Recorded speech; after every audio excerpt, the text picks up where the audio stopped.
Okay, good morning, everyone. My name is Charles Nebeze, and I'm the Vice President, Business Development and Commercialization, the Center for Excellence in Mining Innovation.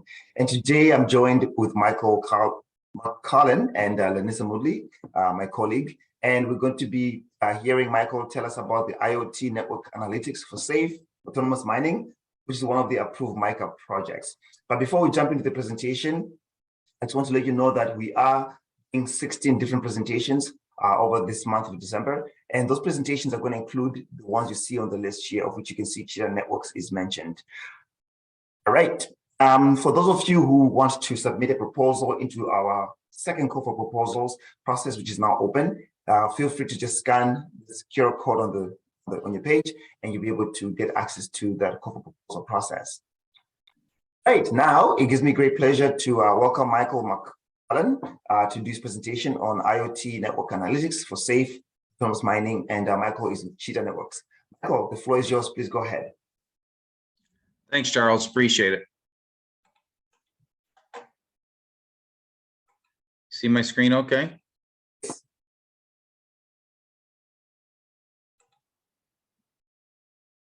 Okay, you're good. Is it there, Charles? Yep, we're good. Okay. Yeah, we see it. All right, so today I'm going to talk about IoT network analytics for mining. And when I use the term IoT network, what I'm referring to is from the sensors that are being used in mines, whether that's related to safety, whether that's related to a blasting or drilling operation, the vehicles, the haulers, etc., all the way to the data centers where the applications are hosted, and whether those data centers are public or private. And by network, that could be, we see a trend towards LTE, eventually that'll be 5G, and it could be Wi-Fi as well. So I'm a CEO and co-founder of Cheetah Networks, a lot of experience in networking and network analytics. Rob isn't able to join us today, but he's a director in the company with a lot of past experience with deployment of private networks. So the company is founded in 2017. The headquarters is in Ottawa. We have people in Toronto and Montreal as well. And we focus on IoT operators, both public and private, definitely the industrial IoT market. We provide scalable analytics, zero-touch provisioning, so there's no configuration required, real-time, it's adaptive, and we have open APIs. Our target verticals, of course, are mining, oil and gas, and those two industries actually have a number of things in common. Definitely on surface mining and oil and gas, utilities, the telcos, and also smart cities. So our technology is network agnostic, it's vendor agnostic, and technology agnostic. So we'll play in Wi-Fi, 3G, 4G, 5G networks as an example. So what do we offer? So if we look at mining has a fair bit, at least underground, of private networks. On the surface, depending on location, it could be a mix of private and public networks. We provide the real-time analytics. So we're really trying to help the operator understand how the network's running, because all their production and operations depends on the efficiency of that network as we move towards more autonomous operations in the mines. As I indicated before, whether it's 4G, 5G, or Wi-Fi, and we're vendor agnostic. And vendor agnostic is quite important because a lot of the operators that have deployed a network have learned that different vendors have different capability sets, and you really don't want to trust the vendor, solely the vendor that's produced the network to tell you about how the network's operating. So having a vendor agnostic solution that can support any sort of vendors, we're talking companies like Cisco, Ericsson, Nokia, etc. We focus on edge to cloud. So I talked earlier about the sensor to the data center. We can be local or cloud-based in our solution. We will look at different layers of the protocol. So when we think IoT, we think there's a fair bit of broker type services and REST-based services used there, all the way down to the physical layer, the cellular layer. We will reside on edge gateways and routers. We can reside on handhelds such as a phone, a cellular phone, Android as an example. And we can also provide warnings to users. So not only can we tell the operator where they're having issues that are affecting productivity and operations in their mining operations, but we can also alert the users but they may be in an area where they don't have connectivity, which means some of their safety features like push to talk are not going to be in operation. As far as location services, we both use GPS and BLE technology. Obviously, underground BLE is far more prevalent. We're established in Northern Ontario, have a number of organizations we work with. Many of you will be familiar with them, such as NORCAT. And also, as I indicated, we work with Cisco and Ericsson, and of course, with the MICA organization, the NRC and OCI. So what do we do for the customers? So when we look at in mining, and I'll speak more to mining, there is operational scaling challenges as operators try to increase the productivity in their operations. It's how do I do that effectively? How do I scale my operations? How do I put autonomous vehicles in with people, with non-autonomous vehicles, and increase the productivity? The other area is increasing automation, which ties directly to the scaling. So as more and more automation occurs, there's a greater and greater dependency on these networks. They're no longer best effort, they're essential, they're mission critical. So if the networks are having issues, it's affecting the automation, it's affecting productivity. Safety is another huge element here, as I spoke about. As you automate, you want to be able to do that safely. You don't want to have vehicles and people interacting in an unsafe practice. So, you know, whether the vehicles are using autonomous systems, such as like a LiDAR to warn them, we need all the users of those networks to be connected and to be aware of what's happening in that network, and for the operator to know. And the operator to know, for example, if something goes missing, suddenly it's no longer visible. Why is that? Is it because, let's say it's a cell phone, did the battery die? Did it disconnect from the network? Is there a problem with the network there? Is there blasting going on? So all these things need to be understood in real time. And improving visibility for the operator, so they can actually see what's happening as it's happening, and also the ability to play back and look at, you know, yesterday or last week, and look at, you know, there was an issue here. A group was being affected, moving minerals out of this specific drift. What was that? What happened? So we automate the isolation of quality of experience issues for them. We give visibility, instant correlation, so we can actually indicate to them because of A and B, the operations of C was being affected. And early detection of potential issues. But their analytics, we can actually start to see issues happening before they happen. And report that in a daily report to the user to let them know that there's decay occurring in that network. So how do we do it? So effectively, any IoT device to us, as you can see the icons here, is somewhere we can install our software. So it's a very flexible, runs on different platforms. Spoke about phone, it runs on mobile routers, which are typically Linux based. And by being there, we're actually able to experience the network the same as all the other applications and devices in the network. And we go into the data center. So we're actually, we're a sensor, we're a network health sensor. An analogy would be the human body. You have nerve endings. If you hit your finger, pinch your finger, break your finger, all those nerve endings send information to the brain that correlates and figures out exactly what's occurred. That's what we're doing, but we're doing it on the I'll say the telecommunications network in a mine and other infrastructure like oil and gas. We're doing the same thing. So what we provide the user is a single pane of glass view. Basically, they have a network operation center in the cloud, have real-time analytics. It's automated event systems. So we actually tell them about events as they're occurring. They're software-based. It's easy to deploy, specifically on an application like Android. So we give them the visibility into what's actually happening into their networks, the real-time analytics, so we can detect and isolate issues quickly. We identify where they can invest and optimize their networks.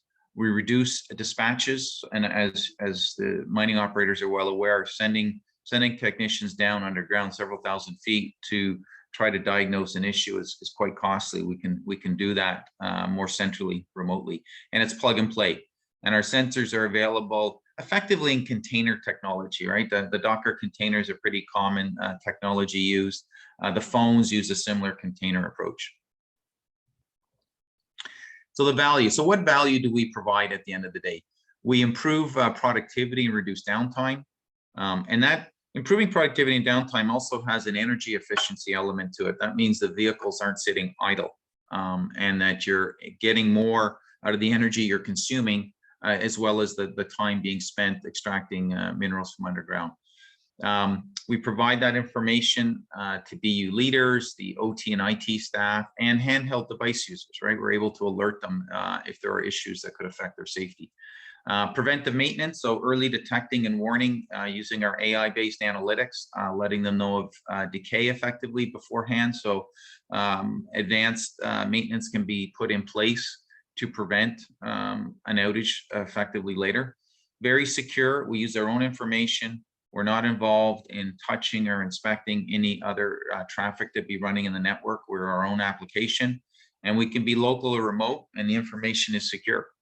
And as I indicated earlier, we have life-saving features so that we can alert someone that they're not going to be able to use a push-to-talk application or any other essential services they rely on for their network. And allows the operator to know where their people and things are, or when they were last monitored. So when something disappeared from the network, they would know that, and they know that there's a potential issue. And thank you for taking the time to listen to that overview of our capability set.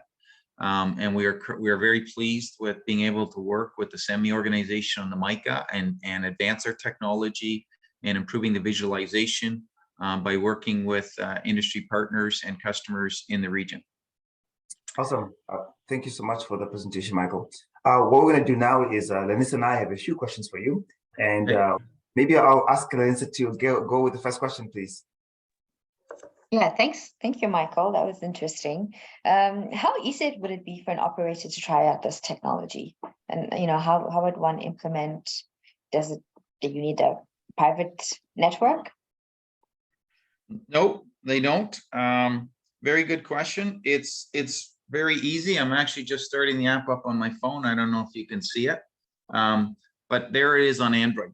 So it's as easy as being given a link, whether it's MDM tool-based or Google link. The user could install the software on Android phones and start using it quite quickly. We're not dependent on the networking technology. So whether we're installed as a Docker container on a mobile router that might be in a vehicle, or if we're installed on a phone that exists, we will use the network that is there and assess that network. Gotcha. Thank you. Yeah. If I can just maybe follow up on that question, Michael, could you maybe tell us, for a mining operator, right, is there like a bare minimum technology communications infrastructure that needs to be in place before you guys sort of knock on the door and offer your solution? So we're definitely making an assumption that they're using Wi-Fi or LTE, or could be 5G technology, and they're actually networking, right? Because they want to automate and be autonomous. So they have network infrastructure in place, whether it's public or private or a mix of the two, but they definitely have their vehicles and their sensors connected to a wireless network of some sort. Okay, thank you for that. Lenisa, maybe you want to take the next question? Yeah, you mentioned that you're interested in the mining and oil and gas verticals. Has this technology been applied to other industries? Yeah, so we first actually started with the telco, so the public network operators in Canada. And they also do private networking. So we're working with them with both private networking and public networking, which is quite interesting. Oil and gas, and the oil and gas has a lot of similarities to mining on the surface. And we've also been engaged with utilities. Now, the really good thing about our technology is we're agnostic to the network designs, because we act as a sensor, right? So we're not trying to run the network. Other people do that, like the Cisco, Ericsson, Nokia's. They build out the network infrastructure. We're analyzing how that network's behaving in experience, regardless of how it was designed. So we actually don't really want to pay attention to how it was designed. We're assessing and analyzing what it's like to be there. And so we've been exposed to many different network topologies in North America at this time. Gotcha. Thank you, Michael, for that. Michael, my question is in regards to just sort of network coverage. You know, by the way, I love the example that you gave of the human body and the nerve endings on how, you know, if you look at pain on your finger, you kind of know exactly where it is. You know, I guess how our brain works. But my question is about coverage, right? Does your network health tell me areas where coverage is weak, where coverage is low, or does it tell me where within the mine I may not be getting enough coverage? Does it do any of those things as well? Yeah, so yes, it does. Great question, Charles. So when you think about coverage, that's the whole point. So there's when we talk about quality of experience is, am I able to connect, and is it a good connection, right? And a good connection, you can look at it from perspective of, you know, on the human side, most people will look at it from the perspective of latency. And if it's a cell phone, people look at how many bars they have, right? Mm-hmm. So from the perspective of knowing the coverage, yes, we definitely know the coverage, and trying to visualize that is where a challenge is, and where this project that we're undertaking with MICA is how do we visualize that specifically underground. Above ground, it's a lot easier to visualize it. Underground, it gets a little harder. It's a little more complicated. You don't have technology like GPS, but yes, definitely where there isn't coverage or where it's poor, right? And definitely in a mining environment, it's very dynamic, right? So that is a big difference when you look at mining versus other industries. The network isn't changing regularly, but in mining, especially underground, as you're blasting, you're building the network as you go, right? So you're adding to your network constantly, and it's changing, and where you care about the experience is constantly changing. It's not fixed, would be a big difference, but definitely we provide a view of coverage. So think of heat maps, etc., that let you know where the problem issues are. That's pretty cool. Awesome. All right, my next question is surrounding speed to installation. You know, when we come across mining companies and we're trying to sort of present a technology to them, one of the questions that always ask us is, how long does it take to implement? And I think the reason they're asking the question is they're really thinking about that whole disruption of operations, etc. Maybe can you comment on how long does it take for a solution to be implemented? I know maybe there's a customization though, but maybe give us a general sense on just the length of time it takes to deploy a solution. So I think to you know, usually when you start with a customer, you're in the kicking the tire phase. If they have Android phones, it's very fast, right? We've had customers, especially in the earlier trial phases, we've been able to provide them a load and then deploy and install it, you know, the next day. Now we have demo systems set up, so it's pretty simple and easy. As you get into integrating on mobile routers, there's a little more work required. But if they're deployed already, and of course for the operators, they also, there's a security element to this, right? So they don't just want to start deploying software automatically onto operational vehicles. So there's usually some sort of staging and testing activity that occurs. That's more about process than the technology. The technology itself is really easy. Our management system, it's all cloud-based. You know, create the account, they'll log in, they'll see information. So we can do this in a few days. Have them try out the technology in a trial. Gotcha. Thank you for that. Yeah. Okay. I've got two more questions for you. Well, I have a question also. Go for it. No, sorry, go for it. Go for it. Because I think this will be useful just to the whole mining ecosystem and the rest of our network. How does the technology assist in the deployment of autonomous systems? So, which I covered a little bit earlier. So as you're going to autonomous systems, you have a higher dependency on the network and the quality of that network because you're automating things, and needs to be feedback going back to control systems to adjust things. So imagine a whole bunch of vehicles trying to work together that are, you know, you've got, let's say on the digging side or the hauling side or the blasting side, I don't think we'll get automated as quickly as the other elements in mining, but they need to be coordinated. So if that network is experiencing problems, it's having an issue at a certain location, that's going to affect that the autonomous operations. So when it was manual, people would adjust to things. Machines just stop, right? And there's a safety element here, right? If you lose connectivity, if the network has a problem in autonomous mine, all that equipment's going to turn off for safety reasons. So you actually need the network to be more reliable with autonomous operations than you did with, I'll say, people-controlled machines. Thank you for that. You're so right about that. I think those dependencies needs to be built into the system as well. We don't want those machines stopping all of a sudden because of complication. So Michael, I do have another question for you, and actually I have two questions. Maybe I'll ask them together, and then you can just answer them in one shot. So the two questions are: number one is, we work in a show me industry, right? Everybody here says, show me the thing that you're talking about. They want to touch it, they want to feel it. So if somebody wants to see a demonstration of the technology you're developing, how do they see that? Where can they see it? That's the first question. And the next question is, who is it that you want to talk to at the mining operator side? Who would be the key target person for you to speak to if you're looking to deploy your solutions into other mining companies? Okay, great questions, Charles. Thank you. So I'll do the second one first. So you want to speak to the organizations that are actually running the operations. So that's your IT and OT type groups, and depending on the company, they could be combined, but it's the people that are running the network. So all the business operations that are effectively running the mine at each site are dependent on the quality of the network that all of their applications are using. But it would be the IT and OT groups who you want to speak to. And as far as show me, we typically, when we engage a customer, we typically start with presentation, then we do a demo. Using our own demo system, and then we move to a proof of concept trial, and we can move as fast as the customer can move.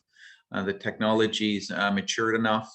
We've done enough trials and testing and deploying in places, so it can be a very fast cycle to show me. And as I indicated, with the Android phone, it's even faster to get access to, because it's a very, as we all know, it's really easy to download software onto a phone. Thank you for that, Michael. Michael, this brings us actually to the end of our presentation. So, on behalf of the MICA team, Lennis and I, and everyone else, we'd like to thank you for taking the time to do this presentation. And I'll let you have the last word. What would you like to say to this ecosystem as a parting word? So I'm very excited about the mining industry and clearly the EV market. And I just read an article in the paper today that they're specifically in Canada, actually, they're looking at how we're going to produce, and we want our innovation minister, Mr. Champagne, has talked about vertically integrating in the EV market, from minerals to the batteries, and maybe at some point we'll get back into more of the car manufacturing. The industry needs to expand drastically and produce a lot more minerals out of the ground, and to do that, they're going to need obviously, there's more mines need to develop, but even the current mines need to increase the production out of those current mines, which they're going to need to use more and more automation and autonomous systems, and they're going to need better networks than they've used in the past.